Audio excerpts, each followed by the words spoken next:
వరంగల్ జిల్లాలోని ఎనిమాముల వ్యవసాయ మార్కెట్లో ఉద్రిక్తత నెలకొంది. పత్తి ధర అమాంతం పడిపోవడంతో రైతులు కన్నెర్ర చేశారు.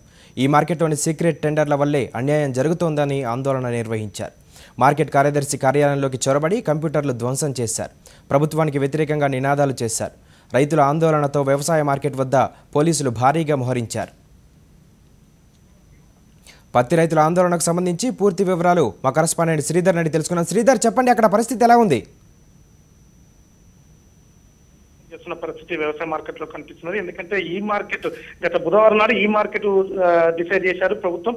ఈ మార్కెట్ ద్వారా తమకు ఏ రేటు దొరుకుతుంది, ఏ రేటు ద్వారా అమ్ముకోలేకపోతున్నాం, మా కళ్ళమ్మట కనుక రేట్ అయినట్టు బాగుంటుందని చెప్పేసి వీళ్ళు చెప్తున్నారు. దీని వెనుక తెర వెనుక అర్ధదారులతో పాటు కమిషన్ దారులు కూడా దీని వెనుక రైతన్నలను ప్రోత్సహించినట్టు కనిపిస్తున్నది. మార్కెట్ ధర ఎట్టి పరిస్థితుల్లో కూడా మాకు తెలియకుండా ధర నిర్ణయించాల్సిన అవసరం లేదనుకుంటూ రైతన్నలు అంటున్నారు. అదేవిధంగా అర్ధదారులు కూడా తక్కువ ధరకు కొనే ప్రయత్నంలో బాగానే రైతన్నలు కూడా ఉసుగొస్తున్న కనిపిస్తున్న పరిస్థితి. మొత్తానికి ఈ మార్కెట్ ద్వారా గత వారం రోజుల్లో సాగుతున్న రైతన్నలకు తక్కువ ధర, ఈ రోజు పత్తికి కనీస ధర కూడా లేకపోవడంతో రైతన్నలు ఆగ్రహం వ్యక్తం చేస్తున్న పరిస్థితి.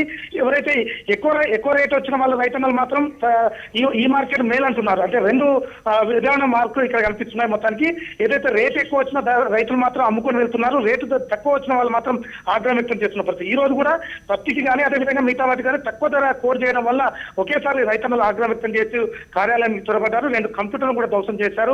పోలీసులు కూడా వాళ్ళని నివారించే ప్రయత్నం చేసినప్పుడు కూడా రైతుల ఆగ్రహం, ఎందుకంటే అరగాలం కష్టపడి పండిస్తే గిట్టుబాటు ధర లేకుండా ఈ మార్కెట్ అని చెప్పేసి ఒక కొత్త ద్వారా మాకు అన్యాయం చేస్తున్నారని రైతుల ఆగ్రహం వ్యక్తం చేస్తున్నారు. దీనిపై అధికారులు మొత్తానికి రైతులకు మేలు జరిగే విధంగా ఈ మార్కెట్ ఒక కోడ్ ద్వారా వాళ్ళకు ఉత్తమ రేటు ఇచ్చే ప్రయత్నం చేస్తున్నామని అధికారులు చెప్తున్నప్పుడు కూడా మాకు అన్యాయం జరుగుతుందని చెప్పేసి రైతులు చెప్తున్న పరిస్థితి. ఈ భిన్న వాదాల మధ్య ఉద్రిక్త పరిస్థితి కనిపిస్తుంది. ఇక్కడ మొత్తానికి పోలీసులు కొద్దిసేపటికి పోలీసులు చేరుకున్నారు.